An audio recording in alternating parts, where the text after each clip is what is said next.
প্রিয়াঙ্কা রে ম্যাডাম, আপনি জিজ্ঞেস করেছেন 2G এবং সেক্স এবং রিজনেবল রিকোয়ারমেন্টের মামলা একসঙ্গে করা যায় কি না। একদমই সম্ভব নয়। 2Gটা অন্য কনসেপ্ট এবং রিজনেবল রিকোয়ারমেন্টটা অন্য কনসেপ্ট। রিজনেবল রিকোয়ারমেন্ট মামলা অ্যাজ ইউজুয়াল ইজেক্টমেন্ট শুটে হয়, যেখানে আপনাকে টেনেন্ট হিসেবে মেনেই চলতে হবে এবং সেখানে তার এগেনস্টে আপনাকে এভিকশন নোটিশ ইস্যু করতে হবে 1 ক্লিয়ার মান্থ। সেখানে রিজনেবল রিকোয়ারমেন্টের গ্রাউন্ড রাখতে পারেন। রিজনেবল রিকোয়ারমেন্টের গ্রাউন্ড লাগলে মোটামুটি 90% ক্ষেত্রে আপনি জিতবেন, এটুকু আমি বলতে পারি। আর 2Gটা সম্পূর্ণ অন্য। 2Gটা হচ্ছে টেনেন্ট মারা গেলে তার ছেলেমেয়ের 5 বছর রাইট এবং তার ওয়াইফের life long right as a tenant. আর ছেলেমেয়েরা 5 বছর বাদে হয়ে যাবে ট্রেসপাসার্স। 2Gর মামলাটা অন্য কনসেপ্টে হয়, আর আপনার যেটা রিজনেবল রিকোয়ারমেন্ট সম্পূর্ণ অন্য কনসেপ্ট। দুটোর সঙ্গে মেলাবেন না, তাহলে মামলাটা কোনোটাই ঠিক হবে না, মামলাটা ডিসমিসড হয়ে যাবে, কারণ দুটো আলাদা পরিপ্রেক্ষিতে মামলাগুলো হয়।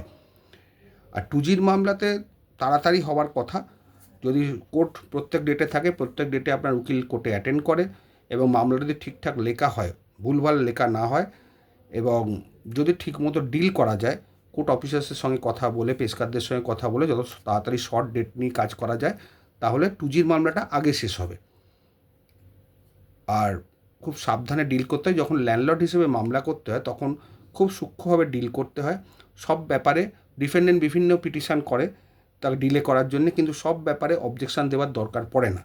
যেটা দেখে নেবেন সত্যি করে অবজেকশান দেওয়ার দরকার, সেটাই অবজেকশান দেবেন। বাদবাকি যেটা দরকার নেই, অবজেকশান না দিলেও চলে যায়, সেগুলো অবজেকশান না দিয়ে চালাবার চেষ্টা করবেন। প্লেন্টিফের তরফে যখন কোনো উকিল অ্যাপিয়ার করে, তখন সে সবসময় দেখে কত তাড়াতাড়ি শ্যুটটাকে শেষ করা যায় এবং কীভাবে শেষ করা যায়। আর ডিফেন্ডেন্টের তরফে যে থাকে তার টার্গেটই হচ্ছে কতটা ডিলে করা যায়। এটাই হচ্ছে সিস্টেম। এটা কাউকে দোষ দিয়ে বা গুণ করে লাভ নেই।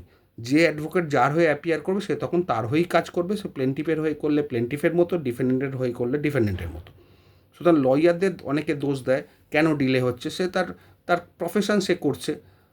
আর প্লেন্টিফের লয়ারকে বলা হবে তিনি যত তাড়াতাড়ি পারেন মামলাটা শেষ করবে, সেটা তার দায়িত্ব। মানে এইভাবে চলছে, এটাই নিয়ম। এবার লয়ারদের দিকে আঙুল তুলে সবসময় লাভ হয় না, কারণ লয়াররা লয়ারের কাজ করবে। হ্যাঁ, সেটা আপনাকে দেখতে হবে, কোর্টে মাঝে মাঝে যেতে হবে, লয়ার কী করছে না করছে অবশ্যই আপনাকে অবজারভেশনে রাখতে হবে, যেটা আপনার কাজ। লয়ারের কাজ লয়ারকে করতে দিন, আপনার কাজ আপনি করুন, তাতে দেখবেন মামলাটাও ভালো হবে। আর আমি আরেকবারও রিপিট করছি যে দুটো মামলা একসঙ্গে হয় না, করলে সেটা ব্যাড হবে। 2Gর মামলা সম্পূর্ণভাবে একদম ছোট্ট গ্রাউন্ড, যে ওইটার মারা গেলে 5 বছর বাদে ট্রেসপাসার আর ওয়াইফ লাইফ লং টেনেন্ট।